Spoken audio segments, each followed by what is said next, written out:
আর এবার যে খবরে নজর রাখবো, রাহুল গান্ধী তিনি কিন্তু জোটের বিষয়ে যে বার্তা দিলেন সেখানে কিন্তু তিনি আবারও তৃণমূলের সঙ্গে জোট নিয়ে তার মন্তব্য স্পষ্ট করেছেন এবং তিনি যেটা বলছেন যে মমতা বন্দ্যোপাধ্যায় তার সঙ্গে কিন্তু কথা চলছে আসন সমঝোতা নিয়ে। তিনি বারবারই আমরা এর আগেও দেখেছি জোট নিয়ে আশাবাদী ছিলেন। তিনি বলেছিলেন যে ব্যক্তিগত স্তরে মমতা বন্দ্যোপাধ্যায়ের সঙ্গে তার সম্পর্ক ভালো, তৃণমূলের সঙ্গে সম্পর্ক ভালো। তিনি বারবারই জোট বার্তা দিয়েছেন এবং তৃণমূলের সঙ্গে সম্পর্কের জায়গা থেকে একটা পজিটিভ জায়গায় একটা পজিটিভ ভিউ দেখিয়েছেন এবং তিনি আজকে যে বক্তব্য রেখেছেন সেখানেও তিনি জোটের বার্তা দিলেন এবং তৃণমূলের সঙ্গে সম্পর্কের কথা বললেন। ঠিক কি বলেছেন শুনুন একবার।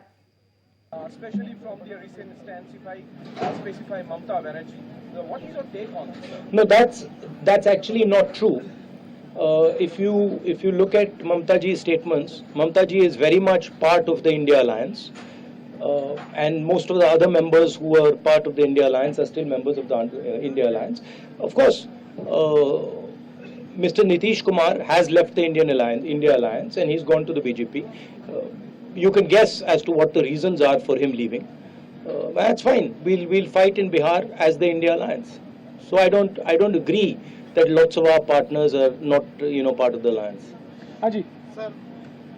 Also, there's a negotiation going on. There is a conversation about seat. These are negotiations. So there is posturing, and that is normal.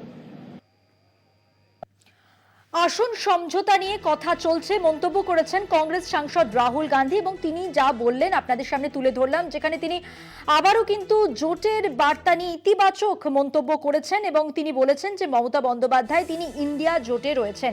এর আগেও আমরা যখন তার ন্যায় যাত্রার সময় তিনি সাংবাদিকদের মুখোমুখি হয়েছেন তার বক্তব্য শুনেছি, তখনও কিন্তু তিনি বারবারই বলেছেন যে মমতা বন্দ্যোপাধ্যায়ের সঙ্গে কংগ্রেসের সম্পর্ক ভালো এবং তিনি বলেছেন যে ব্যক্তিগত স্তরে তাদের সঙ্গে মমতা বন্দ্যোপাধ্যায়ের যোগাযোগ রয়েছে, সম্পর্ক ভালো এবং তৃণমূল অবশ্যই কংগ্রেসের সঙ্গে জোটে রয়েছে, ইন্ডিয়া জোটে রয়েছেন মমতা আজও তিনি দাবি করলেন এবং ইতিবাচক তার এই মন্তব্য, যেখানে জোটের বার্তা নিয়ে তার বক্তব্য স্পষ্ট করলেন তিনি যেটা বলছেন যে আসন সমঝোতা নিয়ে কথা চলছে।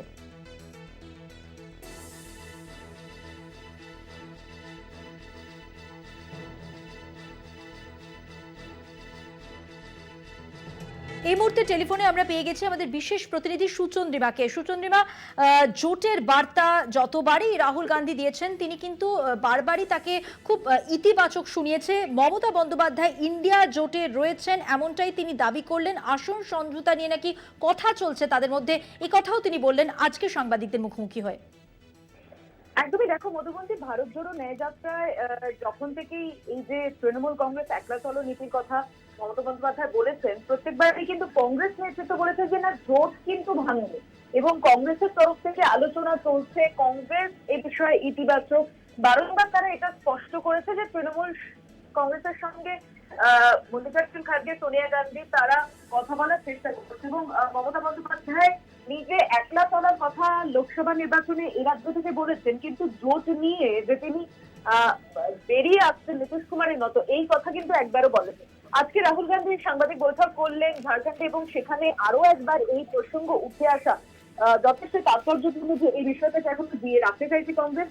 আবার এটাও মনে চলে যে পাল্টা তৃণমূল কংগ্রেসের দিকে কোথাও একটা কৌশলগত ভাবে চাপ সৃষ্টি, যে কংগ্রেস নমনীয় রয়েছে কিন্তু তৃণমূল কংগ্রেস চাইছে না এই জোট থাকতে, এই মেসেজটাও কোথাও যেন দেওয়ার চেষ্টা করছে। বারংবার নিজেদের দিকটাকে উদার ভাবে রাখার চেষ্টা করছে কংগ্রেস নেতৃত্ব, কিন্তু আসন ভাগাভাগি নিয়ে ফয়সলা জানাচ্ছে না।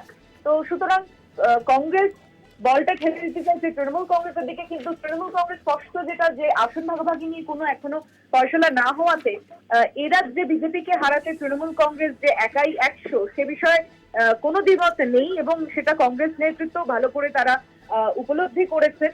তাই কোথাও রাহুল গান্ধী আজকেও আরেকবার মমতা বন্দ্যোপাধ্যায় জোটে রয়েছেন এবং সেখানে ইতিবাচক আলোচনা চলছে এই কথাটা বলে জোটের সম্ভাবনাকেই শুধু জিয়ে রাখলেন না, অন্তত হাইকমান্ডের সঙ্গে তৃণমূল কংগ্রেসের এ রাজ্যের যে সম্পর্ক এখনো মজবুত রয়েছে সেটা প্রদেশ নেতৃত্বকেও পাল্টা বার্তা দিলেন।